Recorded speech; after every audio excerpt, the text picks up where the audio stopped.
ঢাকার ব্যস্ততম ফুটপাতে দাঁড়িয়ে আছে এক অদ্ভুত খাবার হোটেল। নাম নেই কোনো কর্মচারী, আছে শুধু একজন মানুষ আর অগাধ বিশ্বাস।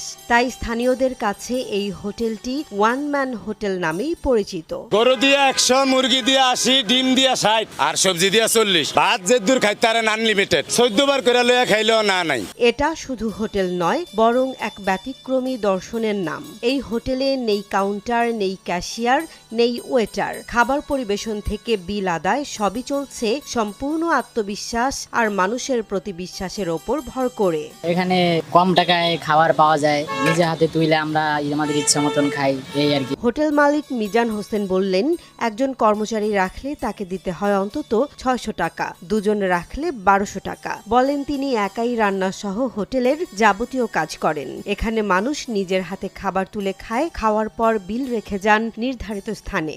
আমার তো লোক নাই। 10-12 ডেক ভাত রানতে হয়, 27 ডেক তরকারি রানতে হয়, আর লাকড়ি চুলা হিয়ানি একজন বেয়া থাকতে হয়। এই সব আমি একলা করি। আমি খালি ভাত করে এনে থিয়া দেই, কাস্টমারে লইয়া টিয়া খায় আর প্লেট টেলের দিয়া দিই। কাস্টমারে খায়া টিয়া নিজের হাতে ওটা ভিতরে হালিয়া দিয়া যায়। আবার আয়া জ্বালাই তো কাস্টমারে ওটা দেন হেটা দেন, হেটার আমি মুক্ত আছি। আমার কেউ জিগাও না। আমি হিন্দা কাম করতে আছি, হিন্দা দেই 4 জন লইয়া খাওয়া শুরু করছে। দেই একজনও নাই, হর দেই 4 জন লইয়া খাওয়া শুরু করছে। আমার অনা জিগাও না। প্রথম 1-2 মাস একটু ঝামেলা হয়েছে, অনার ঝামেলা হয় না। টিয়া ব্যাগ কি দেয়, টিয়া না দিয়ে কেউ যায় না। আর 2-1 গেল আমার কপাল লইয়া যায় না। যেমন সকালে তো 2 জনের তো যাত্রা করছি, 2 জনের তো বড় টিয়া বাংতি নাই। দুজনই কয় আমি বাংতি থেকে একটু আগে একজনে কইলো মোটরসাইকেল দিয়ে যায়। আমি কি না লই এই যান হ্যাঁ, যদি 100 টিয়া আমার মাইরা জায়গা থাকবা। এই যে খাইয়া গেছে বাংতি নাই, আমি দিতে পারি না। অনেক গেছে ভাম্পে ভাঙ্গাইতো আইয়ে না এটা কোনো গ্যারান্টি নাই। তারপরে আমি কইছি যান ভাঙ্গাইলে নাইলে হোক না আইলে নাই, না দিলে আমার আরো 200 টাকা কম হইব।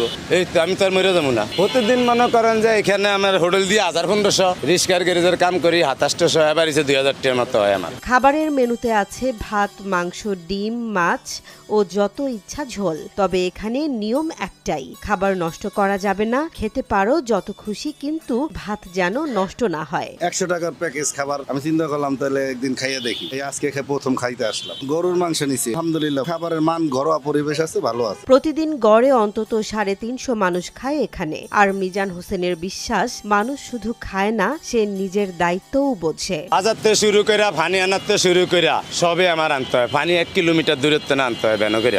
বাজার কিনা এনে আমার নিজে কাটা করতে হয়, নিজেরই ভাগশাক করতে হয়। একটু ভোরে আসতে হয়, 8টার আগে আসতে হয়, নাইলে হইতে দেরি হয়ে যায়। এখানে খাবার 11টার দিকে এলেই পাবে। আমি 8টা বাজে আসি, 3 ঘন্টায় রেডি হয়ে যায়। আগে সব গুছিয়ে